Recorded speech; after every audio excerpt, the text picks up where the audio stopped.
بسم اللہ الرحمن الرحیم ثم بعثنا من بعدی رسولا، تخویف دنیاوی کا اجمالی نمونہ، حضرت نوح کے بعد پھر انبیاء کا سلسلہ جاری رہا، بھیجا ہم نے ان کے بعد کئی رسول ان کی قوموں کی طرف، پس آئے ان کے پاس روشن دلائل لے کر، فما کانو اناد قوم، پس نہیں تھی وہ قوم کہ ایمان لاتی ساتھ، بما کذبوا، بسبب اس کے کہ تکذیب کر چکے تھے اس مسئلہ کے ساتھ اس سے پہلے، یا نام میں گزر گیا ایک دفعہ تکذیب کی، پھر عادت پڑ گئی تکذیب کی، رسم چل پڑی۔ کذالکا، یہ کاف تالی لیا ہے، اور ذالکا کا مشار الیہ تکذیب ہے، اسی بار بار تکذیب کی وجہ سے مہر کر دیتے ہیں اوپر دل، قلوب المعتدین، حد سے نکلنے والوں کے دلوں پر۔ ثم بعثنا من بعدہم، تخویف دنیاوی ہے، پھر مبعوث کیا ہم نے ان کے بعد موسیٰ اور ہارون کو طرف فرعون کے اور اس کے سرداروں کے، بے آیاتنا، کذالک، کاف تعلیلیہ ہے، ذالکا کا مشار الیہ کیا ہے؟ التکذیب، معنی ذرا سنو، اس بار بار کی تکذیب کی وجہ سے ہم مہر کرتی ہیں، نتبع علی قلوب المعتدین، یعنی انہوں نے اپنے مکذب بھی کے ساتھ ایمان نہ لایا، کیونکہ ان کے دل پر مہر جباریت لگ چکی تھی، یہ دوسرا معنی ہے۔ اور ایک معنی یہ ہے وہ بار بار تکذیب کرتے رہے اس لیے ہم نے ان کے دلوں پہ مہر لگا دی، اصل یہ معنی ہے۔ ثم بعثنا، پھر بعد اس کے، ہاں ملائہی کا معنی سردار، ملائہی کا معنی پھر لکھا ہے آپ کے پاس ایک اور حوالے سے، یعنی بڑے بڑے وجی چہروں والے، چودھری خان ملک سردار، فرعون کے ایم پی ایز جو بڑے بڑے سردار تھے، ان کی باتیں، بے آیاتنا، اپنی آیات کے ساتھ، فاستکبروا، حالت اولا، فاستکبروا، پس تکبر کیا انہوں نے دعویٰ کے ساتھ، نہیں مانا، بکانو علت، اس لیے کہ تھے وہ قوم مجرمین، قوم خوگر جرائم کے عادی مجرم تھے، یعنی طلب حق کے لیے غور نہ کیا بلکہ بغیر سوچے سمجھے دعویٰ کو رد کر دیا۔ فاستکبروا، بات سنی کوئی نہیں مانتے۔ فلما جاءہم، یہ حالت ثانیہ کا بیان ہے، جب آپ پہنچے ان کے بعد دعویٰ کے، جاءہم بعد دعویٰ کے، الحق کو، حق، یہ حق کیا ہے مسئلہ توحید یا نبوت موسویہ پر دلیل، یعنی معجزہ، ظاہر بات، ثابت شدہ بات ہماری طرف سے۔ قالو، کہا انہوں نے، بے شک یہ البتہ جادوگر ہے واضح، لسحر مبین، یہ جادو ہے واضح، سحر مبین، حضرت موسیٰ کے معجزات پر کہا کہ یہ سحر مبین ہے۔ جہاں حاشیہ ہے وہ تھوڑا سا دیکھ لو، پورا نہیں آئے گا لیکن تھوڑا سا حاشیہ دیکھ لو، جہاں حاشیے میں 3 امور لکھے ہیں سحر پر، ایک ہے کہ نفس سحر کی کوئی وجود ہے یا نہیں، دوسرا مسئلہ ہے کہ ساحر کا حکم کیا ہے، اور تیسرا مسئلہ ہے کہ وہ روایت جس میں رسول پاک پر سحر کا ثبوت ہے اس کی کیا حیثیت ہے۔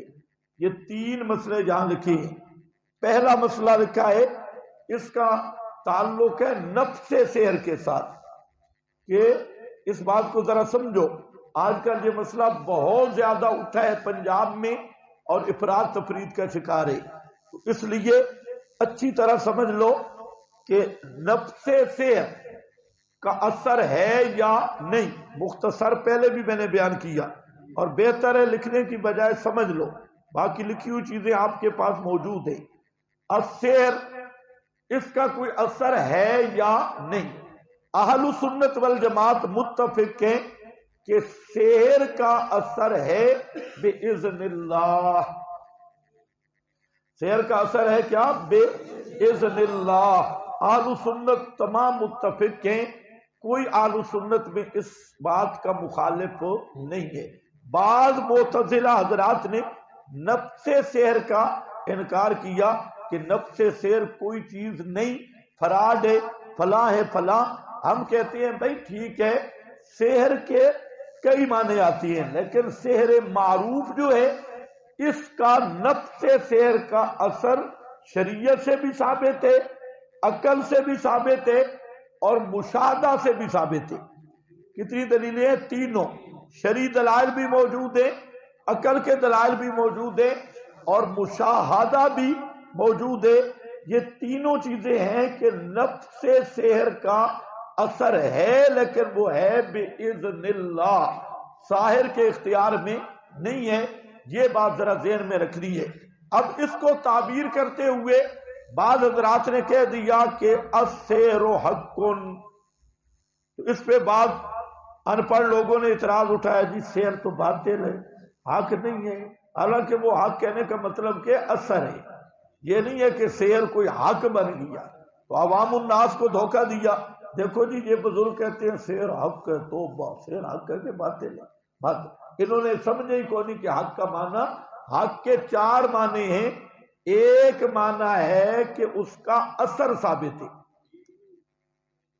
سمجھے کہ نہیں؟ اس لیے آپ تعبیر ہی بدلیں تاکہ یہ عوام کو دھوکہ ہی نہ دے کہ اثر السحر، سحر کا اثر ثابت ہے.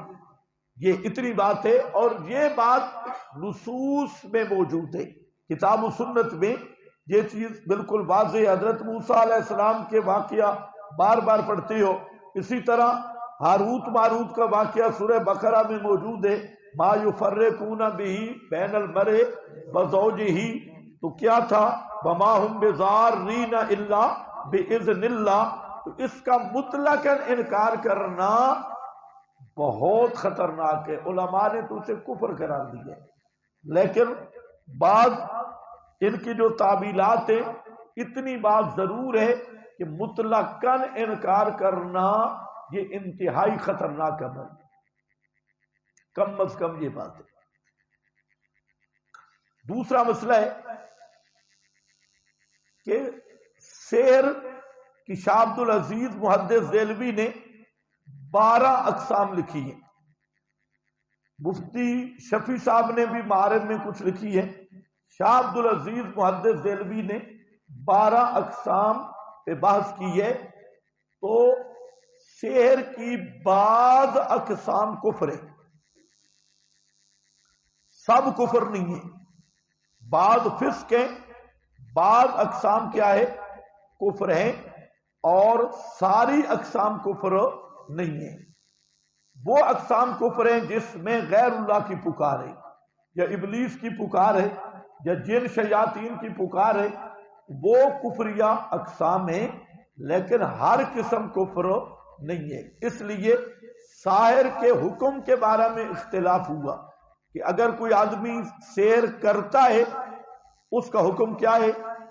تو اس میں تفصیل ہے. اگر سحر ایسا کیا ہے کہ جس سحر میں کفریات ہیں تو اس پر مرتد کی سزا جاری ہوگی، وہ اس پر مرتد کا حکم جاری ہوگا، اور وہ فی حکم المرتد ہے، زندیق کے حکم میں اور مرتد کے حکم میں ہے، اور اسے قتل کیا جائے گا. اور اگر اس حد تک نہیں تو پھر اس کو تعزیر اور حاکم سزا دے گا، جو شرعی سزا ہوگی. اور اس تعزیر میں اگر اس کا ضرر زیادہ ہے تو حاکم کو اختیار ہے اس کے قتل کرنے کا حکم بھی وہ دے سکتا ہے اور تعذیب بھی کر سکتا ہے. تو بہرحال یہ سزا مفوض الی رأی الامام. 2 مسئلے. تیسرا مسئلہ ہے کہ اس وقت ساری دنیا پہ سب سے زیادہ یہود متحرک ہیں. پہلے بھی وہ سحر انہی سے آیا اور اس وقت جتنی دجالی قوتیں ہیں آج کے اس دور میں، تو سب سے زیادہ انہوں نے اس سحر کو عام کر دیا، اور اس پر ان کی مستقل تنظیمیں چل رہی ہیں، اور اس کی ایک لمبی تاریخ ہے۔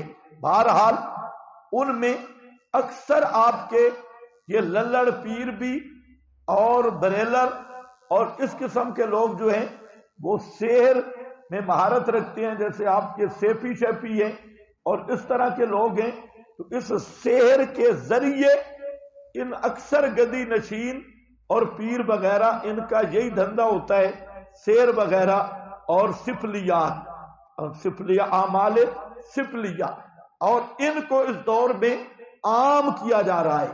تو اس لیے ایک ہے سحر، ایک ہے نقض السحر۔ تو سحر کرنا تو یہ مطلقاً ناجائز ہے، لیکن نقض السحر کے احکام الگ ہے۔ بسا اوقات نقض سحر واجب ہے، بسا اوقات مستحب ہے، وہ حسب ضرورت۔ جو نقض سحر ہے وہ کرنا بہرحال شریعت میں یہ واجب کی حد تک بھی ہے، جب یہ ضرر بڑھ جائے تو پھر اس کو نقض کرنا اور توڑنا واجب ہو جاتا ہے۔ سمجھ گئے میری طرف سے؟ اب اگلی بات سمجھیں کہ یہ ذرا اس پر عبارتیں دیکھیں بزرگ کیا فرما رہی ہیں۔ ہم نے اپنی تقریر کر دی، اب بزرگوں کے چند حوالے دیکھیں، وقت بہت کم ہے۔ دیکھیں، ان السحر موجود، سحر موجود ہے۔ یہ کون ہے بابا؟ لمبی عبارت ہے بھائی، قرطبی، امام قرطبی، ان کی المفہم لما اشکل من تلخیص کتاب مسلم، شرح امام قرطبی بڑا آدمی ہے، کہتا ہے کہ سحر موجود ہے، وَأَنَّ لَهُ أَثْرًا فِي الْمَسْحُورِ، اور سحر کا اثر ہے مسحور میں، وَقَدْ دَلَّ عَلَى ذَلِكَ، اس پر دلالت کرتے ہیں، مواضع کثیرہ من الکتاب والسنہ، بہت سارے مقامات کتاب اور سنت کے، بحیث یحصل بذلک القطع بأن السحر حق، حق کا معنی پہلے کر لیا کہ سحر کا اثر ہے، ثابت ہے، وَأَنَّهُ موجود، اور یہ کہ وہ موجود ہے، وَأَنَّ الشرع قد اخبر بذلك، شریعت نے اس کی خبر دی ہے، جیسا کہ قصہ سحرۃ فرعون، سحرہ فرعون کا ہے، وَبِقَوْلِهِ تَعَالَى جَاءُوا بِسِحْرٍ عَظِيمٍ، بہت بڑا جادو لائے، وَيُخَيَّلُ إِلَيْهِ مِنْ سِحْرِهِمْ أَنَّهَا تَسْعَىٰ، حضرت موسیٰ کے خیال میں آیا ان کے جادو کی وجہ سے کہ وہ لاٹیاں دوڑ رہی ہیں، الی غیر ذالک، اس کے علاوہ بھی اور بھی نصوص ہیں، مما تضمنت تلک الآیات من ذکر السحر، یہ ایت متضمن سحر سحرہ کے حکم کو، جیسے وَلَٰكِنَّ الشَّيَاطِينَ كَفَرُوا يُعَلِّمُونَ النَّاسَ السِّحْرَ إِلَىٰ آخِرِهَا، وَبِالْجُمْلَةِ فَهُوَ أَمْرٌ مَقْطُوعٌ، بالجملہ یہ امر قطعی ہے، بِهِ، ہاں مقطوع بِهِ، یہ قطعی ہے، بے خبار اللہ تعالی ورسولہ، سمجھے، بَعَنْ وُجُودِهِ وَوُقُوعِهِ، فَمَنْ كَذَّبَ بِذَلِكَ فَهُوَ كَافِرٌ، جو اس کی تکذیب کرے وہ کون ہوگا؟ فَهُوَ كَافِرٌ۔ یہ امام قرطبی رحمہ اللہ فرما رہے ہیں، مکذب للہ ورسولہ، وہ اللہ رسول کی تکذیب کرنے والا ہے، منکر لما علما، یہ اس چیز کا منکر ہے جو معلوم ہوئی ہے، مشاہدہ اور عیان آنکھوں کے سامنے کی بات ہے، وَمُنْكِرُ ذَلِكَ إِنْ كَانَ مُسْتَصِرًّا، اگر ہے منکر لیکن چھپاتا ہے دل میں انکار ہے، اوپر اور کہتا ہے میں مانتا ہوں لیکن مانتا نہیں ہے، فَهُوَ الزِّنْدِيقُ، زبردست فتوی ہے. بَإِنْ كَانَ مُظْهِرًا، اگر اعلانیہ کہتا ہے کہ بالکل سحر کا کوئی اثر ہی کوئی نہیں، فَهُوَ الْمُرْتَدُ، تو وہ کیا ہے؟ فَهُوَ الْمُرْتَدُ، وہ مرتد ہے. آگے ذرا دیکھنا ہے. بَالسِّحْرُ عِنْدَ عُلَمَائِنَا، بس یہاں تک یہ حکم ہے. آگے ایک بحث کی ہے، وہ ہمارے ساتھ متعلق ہی نہیں. وہ ایک بحث ہے کہ سحر اور معجزہ میں فرق کیا ہوتا ہے فلاں، یہ ایک لمبی بحث کی ہے. بہرحال ہمارا اس کے ساتھ لینا دینا نہیں. اگر آپ کا لینا دینا ہو، عبارت سمجھ کے کوئی چیز نہ آئے تو پوچھ لینا، ساری عبارت ابھی نہیں. آگے چلتے جاؤ. یہ وَاخْتَلَفَ أَهْلُ الْعِلْمِ فِي قَتْلِ السَّاحِرِ، دوسرا مسئلہ کہ ساحر کا حکم کیا ہے، اس میں اہل علم کا اختلاف ہے. رویہ عن عمر ابن دینار انہ سمع، انہوں نے بجالہ سے سنا، انہوں نے حضرت تقول کاتب عمر، حضرت عمر نے لکھا تھا کہ قتل کر دو ہر ساحر اور ساحرہ کو. حضرت عمر نے یہ مکتوب لکھا تھا کہ جہاں ساحر ملے ساحرہ ملے انہیں قتل کر دو. ہم نے 3 سواحر کو قتل کیا، 3 مل گئے ساحر جادوگر، تو کہتے ہیں ہم نے تینوں کو قتل کر دیا. اور حضرت حفصہ روایت کرتی ہیں نبی پاک کی بیوی کہ ایک لونڈی ان کی تھی اور اس نے سحر کیا تھا. فَأَمَرْتُ بِهَا فَأَمَرَتْ بِهَا فَقُتِلَتْ، انہوں نے حکم دیا تو اسے قتل کر دیا گیا. وَإِلَى هَذَا ذَهَبَ جَمَاعَةٌ مِّنَ الصَّحَابَةِ، صحابہ کی ایک جماعت کا یہی مذہب ہے کہ ساحر اور ساحرہ کو مطلقاً قتل کیا جائے گا. اور بھی بعض اہل علم کا اور وہی قول مالک کا ہے، اور اندہ شافعی، امام شافعی کے نزدیک قتل کیا جائے گا ساحر اگر اس نے ایسا جادو کیا جو کفر ہے. سمجھا؟ آگے وَإِلَّمْ يَتُبْ، توبہ نہ کی، وَإِلَّمْ يَبْلُغْ عَمَلُهُ الْكُفْرَ، اگر ایسا سحر کیا کہ اس کا عمل کفر کی حد تک نہیں پہنچا تو قتل نہیں ہوگا. اور تعلم السحر لا یکون کفرا عندہ، صرف تعلم سحر کفر نہیں ہے ان کے نزدیک، مگر یہ کہ عقیدہ رکھے اس کا، یعنی قلب آیان کا اس میں. وَذَهَبَ قَوْمٌ إِلَىٰ أَنَّ تَعَلُّمَهُ كُفْرٌ وَهُوَ قَوْلُ أَصْحَابِ الرَّائِ، اصحاب الرائے تمہارا قول یہی ہے کہ تعلم اس کا کفر ہے. اس میں بھی تفصیل ہے، کفر کا تعلم کفر ہے اور غیر کفر کا تعلم کفر نہیں، لیکن تعلم اعلام کے معنی میں نہ ہو. اعلام کہ اس وظیفے سے جادو ہوتا ہے، یہ اعلام ہے. اور ایک ہے کہ اس طرح کروانا عملی طور پہ، جس طرح چوری کے بارے میں بتلانا گناہ نہیں ہے لیکن چوری کروانا گناہ ہے. ڈاکے کے بارے میں بتلانا گناہ نہیں اور ساتھ ڈاکہ ڈلوانا گناہ ہے، یہ عمل گناہ ہے. ہاں بھائی، صرف تعلم اعلام کے معنی میں گناہ نہیں. آگے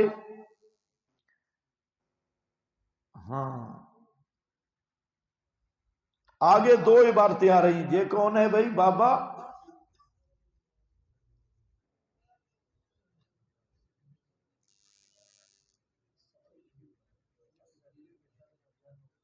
ہاں، بخاری کی شرح.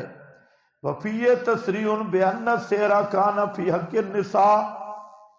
اب یہاں 2 عبارتیں میں نے لکھی ہے، ایک علامہ انور شاہ صاحب کی رحمہ اللہ کی اور ایک ہے علامہ ابن عاشور رحمہ اللہ کی. اب ذرا بات سمجھو کہ بات سحر کی نہیں ہو رہی، یہ بات کو خلط ملط نہ کیا کرو. سحر کا مسئلہ میں نے بتا دیا. مسئلہ یہ ہے کہ رسول اللہ صلی اللہ علیہ وسلم پر جادو کا اثر ہوا یا نہیں ہوا. سمجھ گئے میری بات؟ آپ پر جادو کا اثر ہوا یا سحر الر رسول کی بات کر رہا ہو صلی اللہ علیہ وسلم. تو اس کے بارے میں جو روایت ہے اثر روایت، آگے پھر اس میں اضطراب ہے بہت زیادہ. بخاری مسلم کی جو روایت ہے خود بخاری میں بھی مضطرب ہے، وہ روایت اس کے سارے طرق جمع کرو اس میں اضطراب ہے. اب اس کے بارے میں جو حضرات قائل بنے ہیں وہ معول ہیں، انہوں نے ایک تعبیر کی ہے. حدیث میں امور دنیاویہ کی کوئی قید نہیں، آپ کے قلب یا عقل کی کوئی نفی موجود نہیں. تو جو حضرات کہتے ہیں کہ سیر ہے آپ صلی اللہ علیہ وسلم پہ اثر ہوا ہے، تو انہوں نے اس روایت کی ایک تعبیر کی ہے، اور وہ تعبیر یہ کی کہ آپ صلی اللہ علیہ وسلم پر دنیاوی امور میں اثر ہوا ہے، دینی اور نبوی امور میں اثر نہیں ہوا. حدیث میں یہ بات نہیں، یہ بات ذہن میں رکھو. یہ تقسیم معولین کی ہے. یہ تقسیم کس کی ہے؟ معولین کی ہے. حدیث مطلق ہے. انہوں نے اس میں کیا کی ہے؟ تعبیر. پھر یہ بھی تعبیر کی کہ آپ کے قلب اطہر پر، آپ کے دماغ پر اور آپ کی عقل مبارک پہ اثر نہیں ہوا. حالانکہ ان کو پتہ چلتا یہ نہیں ہے، ابھی ہم نے بتایا بھی ان کو نہیں کہ یہ تو آگے چلیں گے، ذرا آگے آگے دیکھیے ہوتا ہے کیا. آپ کے جو پچھلے بزرگ ہیں وہ عقل پہ غلبہ مان رہی ہے، ان کی عبارتوں میں تو پوری تشریح ہے. عقل اور قلب پہ بعض حضرات نے تشریح کی کہ اس پہ غلبہ ہے.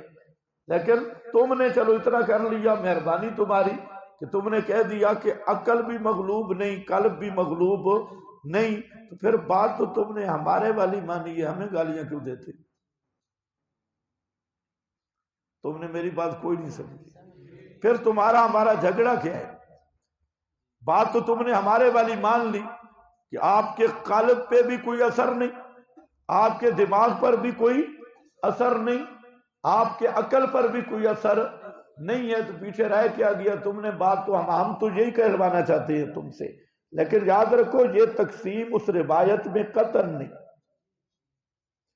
اور جو پچھلے حضرات ہیں، میں ابھی نام نہیں لیتا، میں نے نام لیا تو بہت ساریوں کی پگڑیاں گر جائیں گی. یہ لوگ مطالعہ نہیں کرتے اور بغیر مطالعہ کے یہ محقق بن کھڑتے ہیں، اور یہ تحقیق ان کی کاف فلانی چیز والی ہوتی ہے.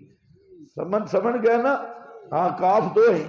تو اس لیے پیچھے پیچھے ہم چلیں گے تو بہت کام خراب ہوگا. ہم جان بوجھ کے آج تک میں نے اپنے ایک دو عالم کو میں نے بتایا، میں نے ایک دو عبارت بھی میں نے کہا اب چلو اس لائن پہ آ گئے کہ عقل پر، قلب پہ، دماغ پہ کوئی اثر نہیں.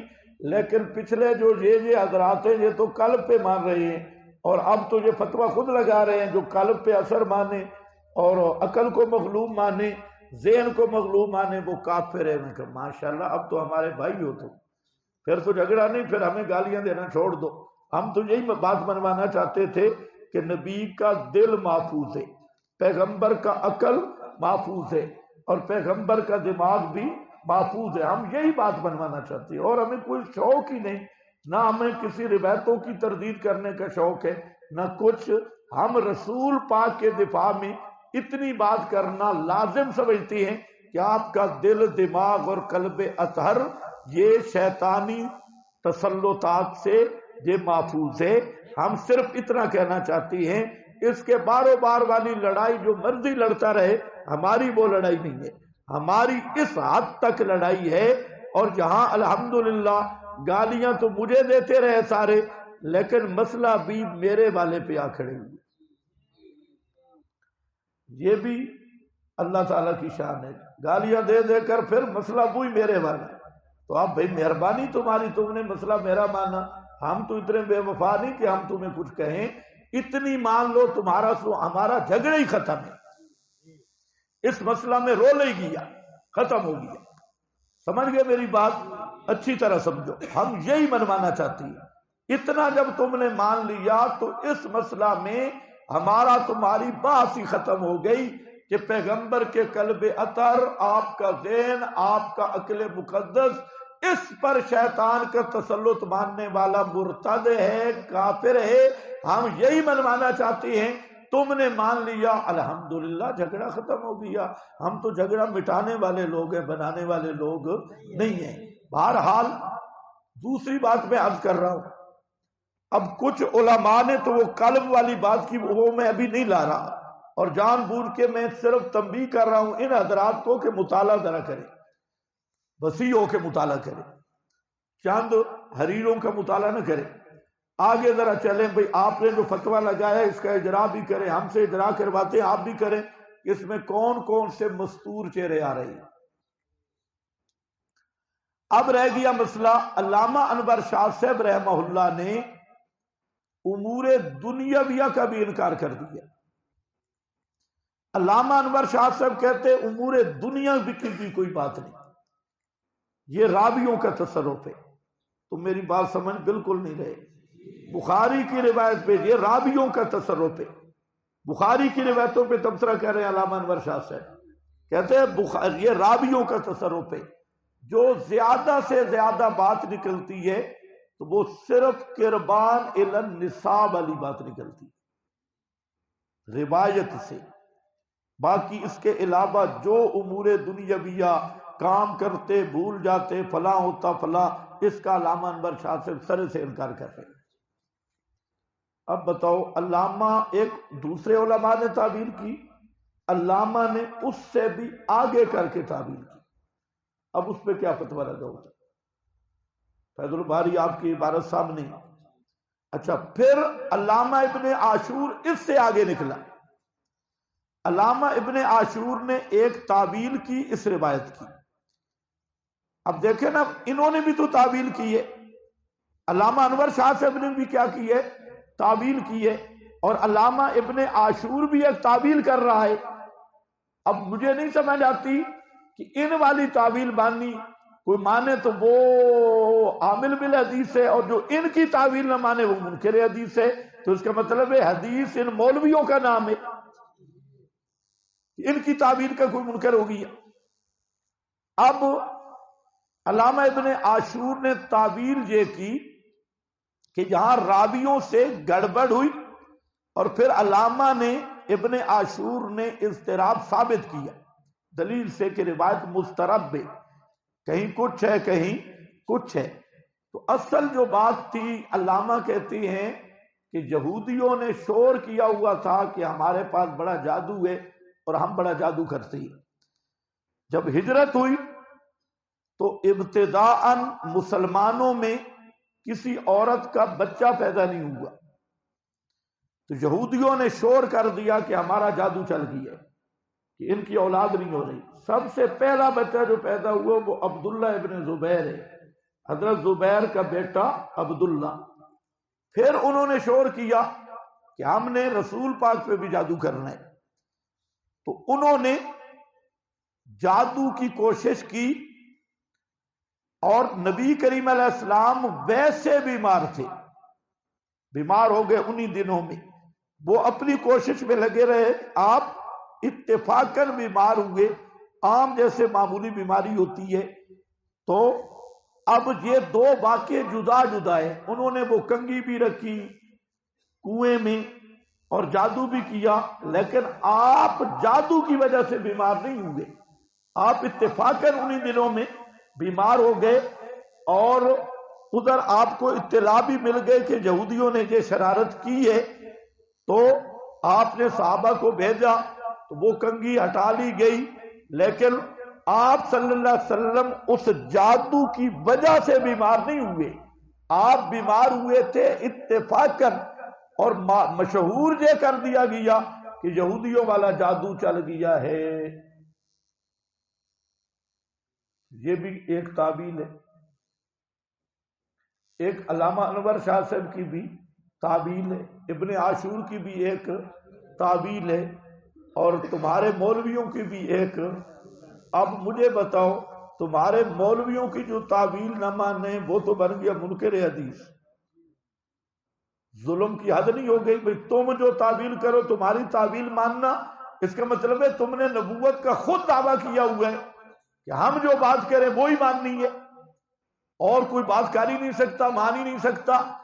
یہ کون سا انصاف ہے؟ دوسری بات ابن عاشور نے یہ کی کہ اگر اصول کی طرف آؤ تو اصول کچھ اور بتاتا ہے کہ یہ جو واقعہ ہے یہ توفر دوائی ہے، توفر دوائی۔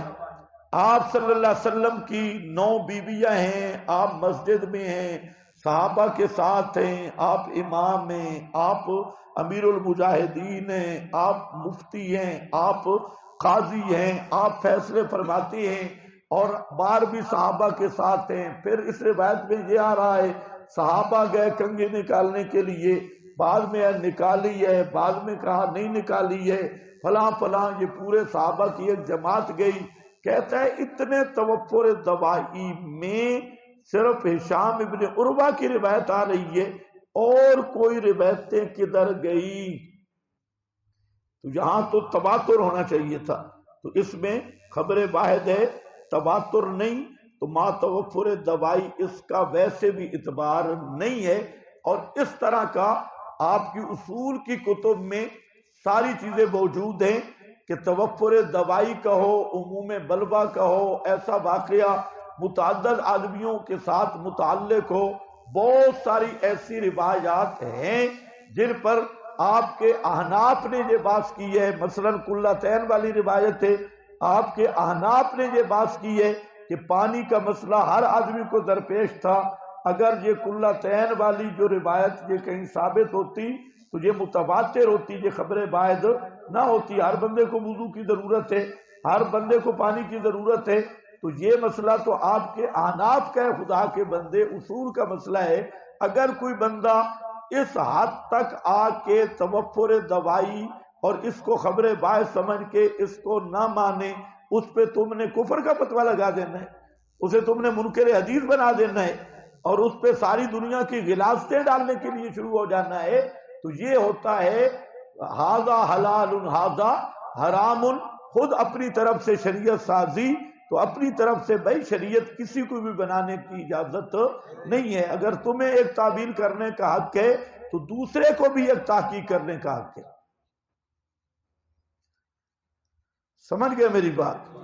ہاں، بس اتنی بات باقی رہ گیا معوذتین، ہم کوشش کریں گے انشاءاللہ کہ آخر سے بھی ترجمہ کریں۔ تو ابھی تھوڑا سا ترجمہ چلا لو، تو اگر نہیں تو معوذتین انشاءاللہ میں پڑھا دوں گا، وہ بھی تمہارے سارے شکوک ختم ہو جائیں گے کہ معوذتین میں کیا ہے۔ یہ جو تمہارے مولوی کہتے ہیں جی شیر ہوا اور معوذتین آئیں، یہ آپ کہیں ثابت، ابھی سے مولویوں کو آپ فون شون کرو، ان سے ساری سندیں منگواؤ کہ اس کا کیا ثبوت ہے کہ شیر ہوا اور تب یہ آئیں 2 صورتیں، اور ان سے یہ بھی پتہ کراؤ یہ مکی ہیں یا مدنی ہیں، اور ان کی روایات بھی قلبی سدی جیسے بے ایمانوں سے نہ ہوں روایتیں، باسند صحیح ہوں، تو پھر ہم دیکھیں گے۔ تو خیر بہرحال یہ چند ایک باتیں ہیں۔ علامہ انور شاہ صاحب کا حاشیہ پڑھ لو گے یا پڑھ کے دوں؟ میرا خیال ہے پڑھ لو گے۔ جو یہ حاشیہ نہیں پڑھ سکتا تو اسے اس مسئلے میں ٹانگ بھی نہیں اڑانی چاہیے، کم از کم جو یہ حاشیہ سمجھ لے تو وہ یہ مسئلہ پھر سمجھ سکتا ہے۔ تو جو یہ حاشیہ نہیں پڑھ سکتا تو اس سے میرا خیال ہے بڑی جگہوں پہ ٹانگ نہیں اڑانی چاہیے۔ دیکھو وفی تصریح، علامہ انور شاہ صاحب رحمہ اللہ فرماتے ہیں اس میں تصریح ہے بے ان السحر کان فی حق النساء خاصتاً، خاصتاً کوئی امور دنیاویہ میں نسیان نہیں ہوا، حالانکہ روایت وہی کہہ رہی ہے۔ آگے ذرا کہنا ہے وما یتوہم العموم، اور وہ جو عموم کا وہمہ پڑتا ہے فی من بعض الفاظ الربات، اس میں جو عموم کا ایہام پڑ رہا ہے کہ جو کام کرتے آپ بھول جاتے، انہو یفعل الشیء ولم یفعلہ یخیل الیہ انہو یفعل الشیء ولم یفعل، یہ جو ہے یہ کیا ہیں، کیا ہیں؟ من بعض الفاظ، بس گل ہی ختم ہو گئی۔ یہ راویوں کے لفظ ہیں، رسول کے لفظ نہیں۔ حضرت عائشہ وغیرہ کے لفظ نہیں، رسول کے تو ویسے بھی نہیں ہیں، حضرت عائشہ کے بھی لفظ نہیں ہے۔ بعض الروات فَلْيَحْمِلْهُ عَلَى هَذَا التَّخْصِيصِ كَمَا نَبَّهْنَاكَ غَيْرَ مَرَّةٍ، تو اس کو اسی تخصیص پہ ڈالنا ہوگا۔ آخر کیا وجہ ہے، علامہ کیوں تخصیص کر رہے ہیں، کیوں تعبیر کر رہے ہیں، کوئی داعیہ تو ہے نا۔ ہاں آگے پھر پوری عبارت لمبی آ رہی ہے، وہ لا نقصفی الی آخرہ، یہ نہیں ہے، یہ فیض الباری کی عبارت ہے۔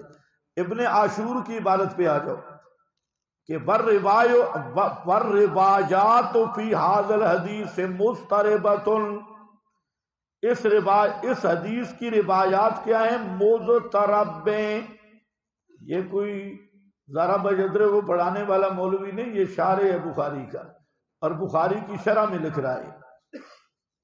سن رہے ہو میری بات، کیا کہہ رہا ہے، کیا ہے، مضطربۃ فاما ما فی البخاری فی روایت عیسیٰ بن یونس، بخاری میں جو عیسیٰ بن یونس کی روایت ہے اور ابو اسامہ ابو الزناد کی، بہیا انہا قالت لہو افلا، اس میں جا رہے کیا نکالتے نہیں ہو آپ اس کو، قال فدعا، آپ نے بلایا اور میں مجھے فعافانی، اللہ تعالیٰ نے مجھے عافیت دے دی، فکرے تو میں نے ناپسند کیا کہ میں اس بات کو لوگوں پر عام کروں، اللہ نے مجھے بچا لیا اور میں لوگوں پہ اس بات کو عام نہیں کرنا چاہتا۔ کمال تو مولویوں کے جو ممبر پہ عام کر رہے ہیں، تمہیں سمجھ کچھ بھی نہیں ہے۔ اس حدیث پہ ان مولویوں کا ایمان ہے کہ پیغمبر کریم فرماتے ہیں کہ اللہ نے مجھے بچا لیا، اب میں نہیں چاہتا کہ میں اس کو لوگوں میں عام کروں۔ اگر یہ باقی حدیث اسی طرح ہے، پھر جو لوگ ممبروں پہ بیان کر رہے ہیں کہ نبی پاک پر جادو کا اثر ہوا، وہ اس حدیث کو مان رہے ہیں یا خود انکار کر رہے ہیں؟ پیغمبر تو فرماتے ہیں کہ میں عام نہیں کرنا چاہتا، اور ملا صاحب ممبروں پہ عام، سٹیجوں پہ بڑا عمل بالحدیث ہے۔ ہاں دیکھو آگے، تو اس میں کیا آ رہا ہے کہ آپ صلی اللہ علیہ وسلم نے وہ کنگیاں وغیرہ نکالی کوئی نہیں ہے۔ حضرت عائشہ نے فرمایا کہ نکالو کنگیاں جادو والی، تو آپ نے فرمایا چھوڑو، اللہ تعالیٰ نے مجھے عافیت دی، فکرے تو ان اصبر علی الناس فیہ شرا۔ اور ابن جریج بزرگ جانتے تو ہوگے، ابن جریج کی روایت میں ہے کہ آپ آئے اس کنواں کے پاس، حتیٰ کہ ان کو نکالا پھر دفن کیا۔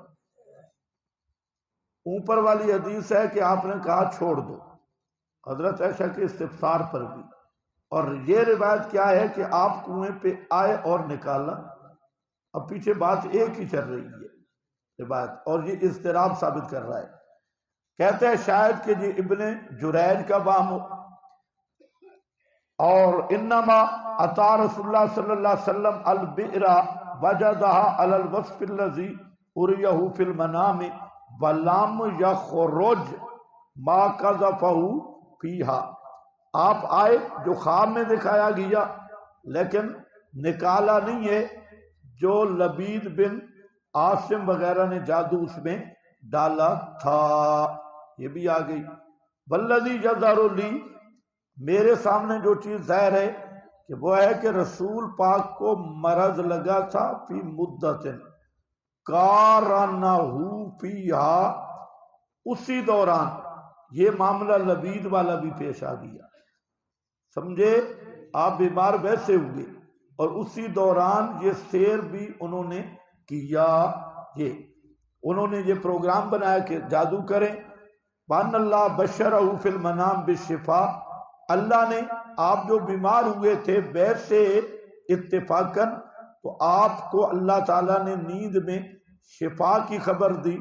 اور اس کو علامت بنا دیا اس چیز پر کہ لبید ابن عاصم نے جب بھی یہ ڈرامہ وغیرہ کیا ہے یہ، اور کیونکہ یہودی جو تھے وہ ڈراتے تھے مسلمانوں کو وہ ان پہ جادو کر دیں گے، اور وہ گمان کرتے تھے مبدأ الہجرہ ہجرت کے شروع میں کہ انہم ساحروہم کہ انہوں نے ان پہ جادو کر دیا، فلا یولد لہم ان کی اولاد نہیں ہو رہی حتیٰ کہ پیدا ہوئے واسطے زبیر کے بیٹا ان کا عبداللہ، وکانت تلک العلامہ کا علامت نسیان الحوت لموسیٰ، تو یہ آپ کو نیند میں بتایا گیا کہ آپ اس وقت آرام صحت یاب ہو جائیں گے جب یہودیوں کا یہ فراڈ کھلے گا، جیسا کہ علامت بنائی گئی تھی حضرت موسیٰ کے بھولنے پر، مچھلی بھولنے پر، اور لقائے خضر کی جگہ، وَأَنَّ الرَّاوِي خَلَطَ الْخَبْرَيْنِ راوی نے دونوں خبروں کو خلط ملط کر دیا اور اس کو ایک خبر بنا دیا، بس یہ اس سے آگے کہتا ہے کہ یہ جو ہے فَهُوَ حَدِيثٌ غریب، آگے یہ حدیث غریب ہے، اس کو ہشام ابن عروہ کے علاوہ کسی نے نقل نہیں کیا، اور نہ حضرت عائشہ سے اور نہ کسی غیر سے، ما انہ مما، اور یہ بات بھی ہے کہ یہ توفر دوائی اس کی نقل پر موجود ہیں، کیونکہ یہ حادثہ بڑا ہے، اس لیے کہ حضرت عائشہ فرماتی ہیں رسول اللہ جب آئے بیر زروان پر فی جمع من اصحابی، وہاں صحابہ کی ایک پوری جماعت تھی، فَكَيْفَ لَمْ يَرْوِ هَذَا الْخَبْرُ أَحَدٌ مِّمَّنْ حَضَرَهُ، یہ خبر انہوں نے کیوں نہیں بیان کی، اتنا بڑا واقعہ عظیم ہے، بل حدیث الغریب لا يقبل فی الامور التي، حدیث غریب جو ہے وہ نہیں قبول کی جاتی ان امور میں التي تتوفر الدوائی علی نقلها، جس کی نقل پر وافر دوائی موجود ہوں، بَأَذَنْ ہو بَيَقْتَضِي، اور یہ بھی لازمی بات ہے کہ یہ تقاضا کرتی ہے رسول کے عقل کے متاثر ہونا سحر کے ساتھ، بذالک لا یجوز علیہ، یہ رسول پاک کے لیے جائز نہیں ہے۔ آگے اس نے دلیل دی کہ بعض صحابہ نے کہہ دیا تھا مرض الموت میں کہ آپ بے ہوشی کی گفتگو کر رہے ہیں، تو آپ اس پر ناراض ہو گئے تھے، تو یہ کہنا کہ آپ کو پتہ ہی نہیں چلتا تھا اور یہ ہو گیا اور وہ ہو گیا، تو یہ مناسب نہیں، یہ جو کہہ رہا ہے۔ آگے کہتا ہے بلا بدہ فی ھذا الحدیث من آفت من وہم، کہتا ہے کہ اس حدیث میں یا وہم ہوا ہے یا کوئی سکوت ہوا ہے، ما یزیل الوہم، وان الخبر اذا خالف اصول التشریع وما یجب لمقام النبوت یجب رده ودحضه، جب اصول تشریع کے خلاف ہو تو اس کا رد کرنا کیا ہو جاتا ہے، واجب، تعبیل بھی کی، اصول بھی بیان کر دیا، بس یہ اس حضرت کی بات ہے۔ چلو جی آگے دیکھو، لیکن ہمیں اب کوئی ضرورت نہیں ہے اس مسئلے کی، کیوں کہ ہم جو کہتے تھے وہ مان لیا گیا، جب وہ مان لیا گیا بس اتنے تک ہمارے دوست آ جائیں کہ آپ کا قلب، آپ کا عقل، آپ کا دماغ اس سحر کے اثر سے محفوظ ہے، باقی جو مرضی کرتے رہے، ہماری لڑائی کوئی نہیں ہے، سن رہے؟ اس لیے آپ کو بھی ضرورت نہیں اس مسئلہ کو اچھالنے کی، جو یہ تین چیزیں مان لے ہمارا اس سے کوئی جھگڑا نہیں، جو اپنی تحقیقیں جو مرضی کرتا رہے، لیکن جو رسول پاک کے عقل، دماغ جب دل پر شیطان کا تسلط مانے گا، ہم اسے کافر کہا ہے اور کہتے رہیں گے۔